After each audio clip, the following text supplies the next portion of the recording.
Dames en here, hierdie is Econ 211 makro-ekonomie en in hierdie video gaan ons voort met ons verduideliking van die ADAS model.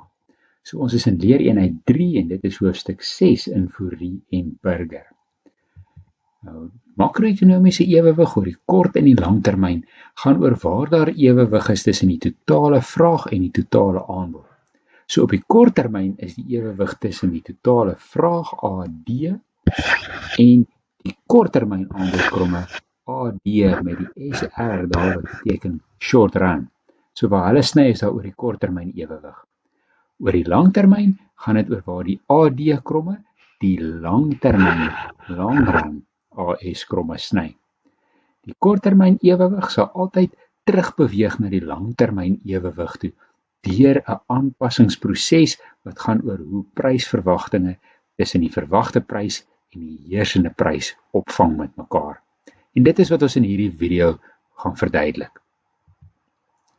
So ons wil die ADAS model gebruik om te verduidelik hoe vraag en die aanbod oor die mediumtermyn aanpas in reaksie op skokke of beleide in die ekonomie en wat die impak daarvan is op uitset en inkomste en ook op pryse. So ons gaan kyk na 'n toename in die totale vraag en 'n toename in die totale vraag waar die AD kromme, 'n afname waar die AD kromme na links skuif en ons gaan ook kyk na aanbodskokke in die video's wat volg. Vir nou gaan ons net eenvoudig begin met die AD kromme wat skuif. So gestel daar is 'n toename in die AD kromme, wat gebeur met uitset en pryse?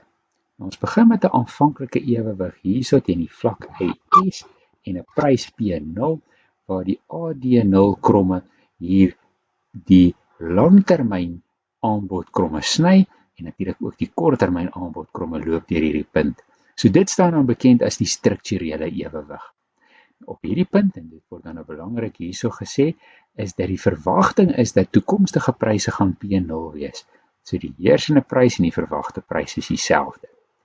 Gestel nou, totale besteding neem toe en die totale vraag neem toe en skuif so hierso na regs. Ons skuif AD hier na AD1 toe. Dit kan gebeur deur 'n klomp verskillende faktore. Dit kan wees dat daar 'n toename in owerheidsbesteding. Daar is 'n afname in belasting en dit lei tot 'n toename in verbruiksbesteding. Dit kan wees daar is 'n toename in uitvoer. Miskien is dit as gevolg van 'n vermindering van die repo koers. So enige van daai faktore wat ons nou al tot dusver geleer het wat die totale besteding beïnvloed, sal nou hier die AD kromme laat skuif. Nou, wat dan nou gebeur is dat wanneer die totale vraag toeneem, dan produseer die produsente dan nou ook meer uitsette. So produksie brei uit en ons weet produksie brei dan nou uit hier langs die korttermyn aanbodkromme. Hierdie uitbreiding van produksie gaan dan gepaard met 'n styging van koste. Soos ons in die vorige video verduidelik het, insette raak relatief skaars en duur en die dalende grensproduk van arbeid beteken ook dat die gemiddelde koste van produksie styg. So die ondernemings kan meer produseer, maar dit is teen 'n hoër prys wat dit plaasvind en dan bereik ons hier 'n korttermyn ewewigsposisie waar die korttermyn totale aanbod die totale vraagkromme sny. Maar dis nie 'n langtermyn strukturele ewewig nie. Ons lê nou hier regs van die langtermyn ewewig. Nou wat dan gebeur is dat ondernemings bied dan nou meer aan en hulle kry hierdie hoër pryse. En 'n deel van hierdie storie het ons ook in die vorige video van geleer. Soos wat die prysvlak begin styg, beteken dit eintlik dat die reële koste van lone is nou laer. Nominale lone is aanvanklik vasgestel met arbeidskontrakte en die verwagting was dat die prysvlak gaan P0 bly. Intussen het die prysvlak nou gestyg na P1 toe.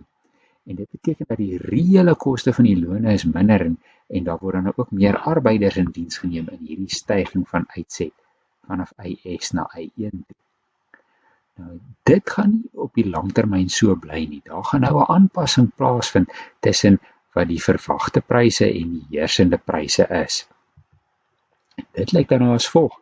Die werkers besef nou maar wag 'n bietjie, die pryse van die produkte wat ons koop het toegeneem na P1 toe, maar ons werk nog op die ou P0 loonkontrakte.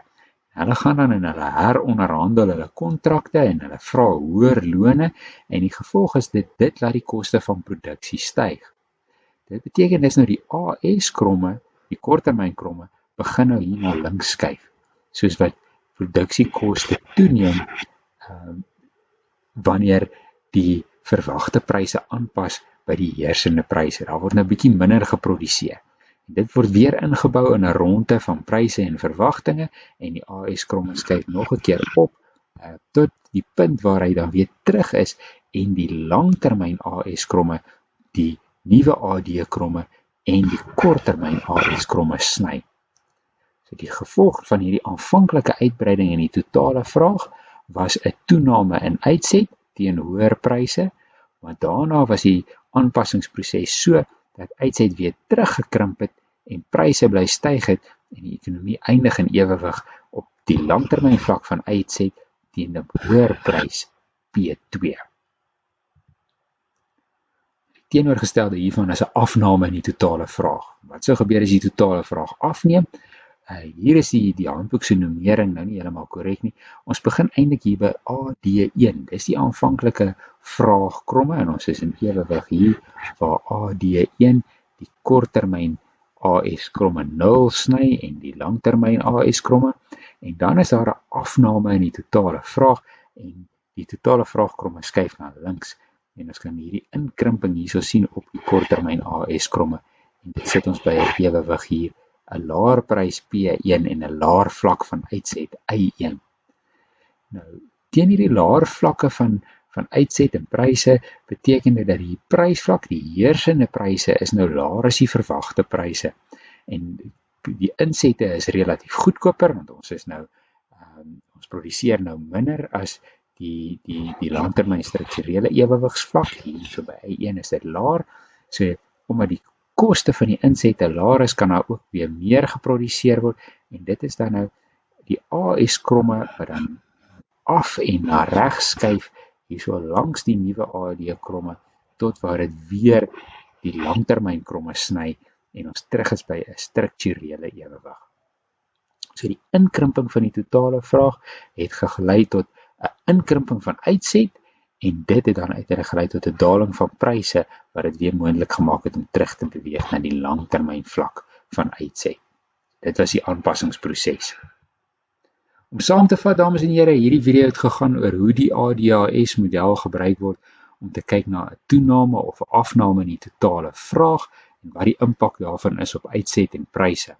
In die video's wat volg gaan ons kyk na byvoorbeeld 'n toename in die repo-koers, ons gaan kyk na aanbodkant skokke en hoe ons die ADHS model kan gebruik om dit te verklaar. Bly ingeskakel.